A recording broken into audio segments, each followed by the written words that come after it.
हमारी संस्कृति, हमारे संस्कार सदा रहें हमारे साथ। सब्सक्राइब करें तिलक। तुमने मुझे मेरा गौरव, मेरा सम्मान फिर से लौटा दिया है। इसके लिए मैं तुम्हें किन शब्दों में आशीर्वाद दूं, मैं समझ नहीं पा रही हूँ। आपकी वेदना को द्वारकाधीश ने भली भांति समझा था, इसलिए नरकासुर से युद्ध करने के लिए तैयार हो गए थे। इनकी उस पर विजय इनके ही शौर्य की गाथा थी। मैं तो केवल निमित्त मात्र थी। मैं तुम्हारी इस पति भक्ति से अत्यंत प्रसन्न हूँ, इसीलिए मैं तुम्हें हृदय से आशीर्वाद देती हूँ कि तुम देवलोक की देवांगनाओं की तरह अक्षय यौवन की स्वामिनी बनोगी।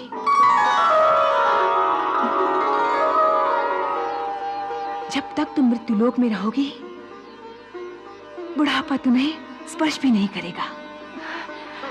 आपके इस आशीर्वाद से मेरा रोम रोम पुलकित हो गया है देवी माता।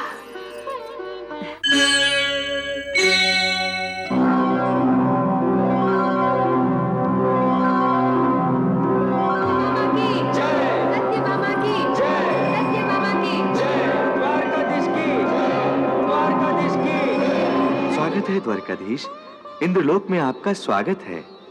देवी सत्यभामा, द्वारकाधीश के साथ साथ आपके भी दर्शन हो गए। स्वागत है आपका, स्वागत है। आपने नरकासुर का वध करके देवलोक को चिंता मुक्त कर दिया है द्वारकाधीश। इसमें तो सत्यभामा ने भी हमारी बड़ी सहायता की है देवराज। इसके लिए हम देवी सत्यभामा का भी अभिनंदन करते हैं। अब हमारी प्रार्थना है कि इतने कठोर परिश्रम के पश्चात आप दोनों कुछ काल स्वर्गलोक में ही विश्राम करें। ये बातें तो बाद में होंगी देवराज। इस समय तो हमें देव माता अदिति के दर्शनों की तीव्र लालसा है। हम उनके लिए कुछ भेंट लाए हैं, हमें उनके पास ले चलिए। अवश्य, देव माता भी आपकी प्रतीक्षा में है। जब से उन्हें पता चला है कि दुष्ट नरकासुर का वध हो गया है, वे अति प्रसन्न हैं। आइए आइए द्वारकाधीश, आइए।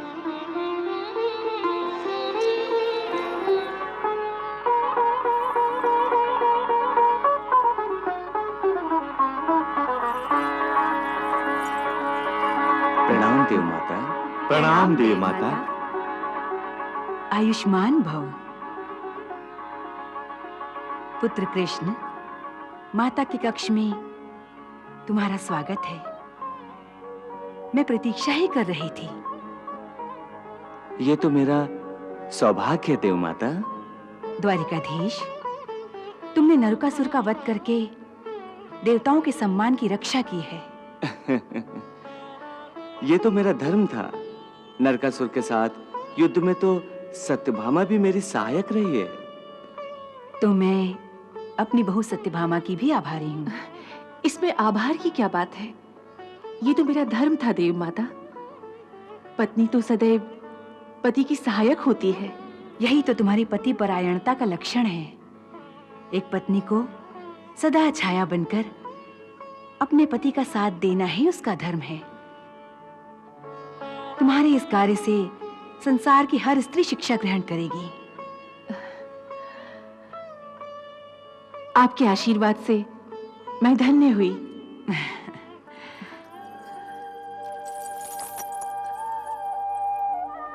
ये लीजिए देव माता, हमारी ओर से ये भेंट स्वीकार कीजिए।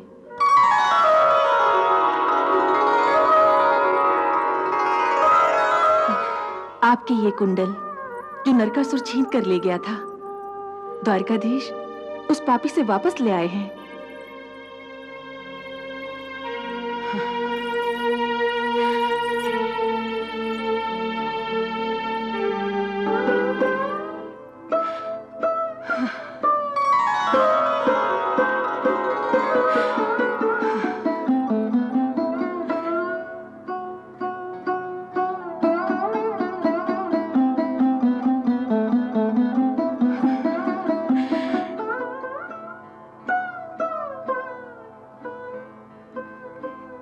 सत्यभामा, ये कुंडल केवल नारी के आभूषण नहीं हैं।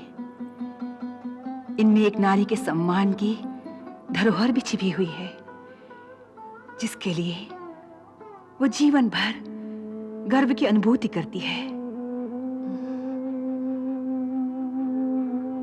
इनमें एक माता के मान की मर्यादा भी छिपी हुई है, जिसके लिए एक माँ अपनी संतान से रक्षा की कामना रखती है।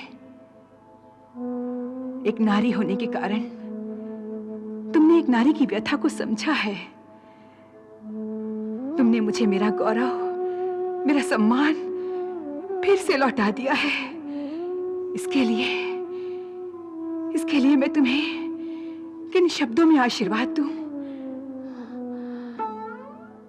मैं समझ नहीं पा रही हूं।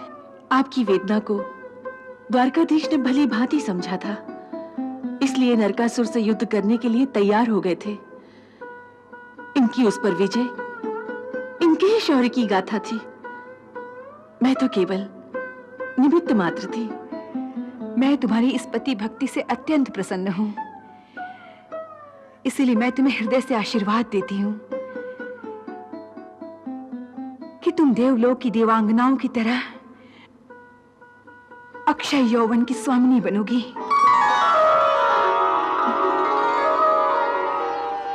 जब तक तुम मृत्युलोक में रहोगी, बुढ़ापा तुम्हें स्पर्श भी नहीं करेगा। आपके इस आशीर्वाद से मेरा रोम रोम पुलकित हो गया है। देव माता, सचमुच धन्य है महारानी। देव माता ने आज तक किसी मृत्युलोक वासी को ऐसा आशीर्वाद नहीं दिया जैसा आपको दिया है। सचमुच युद्ध का असली फल तो तुम्हें ही मिला है सत्यभामा। इतने मीठे फल को पाने के बाद मेरा तो आप दोनों से आग्रह है कि आप दोनों कुछ दिन देवलोक में ही रहकर युद्ध की थकान से शांति पाएं और हमें भी अतिथि सत्कार का अवसर दें, द्वारकाधीश। नहीं देवराज, क्षमा करें। हमें शीघ्र ही द्वारिका के लिए प्रस्थान करना होगा, अन्यथा देवलोक के आतिथ्य से भला कोई इनकार कर सकता है? बस आप सब हमें आज्ञा दीजिए। तुम्हारा कल्याण हो द्वारिकाधीश। जैसी आपकी इच्छा प्रभु। आइए आइए।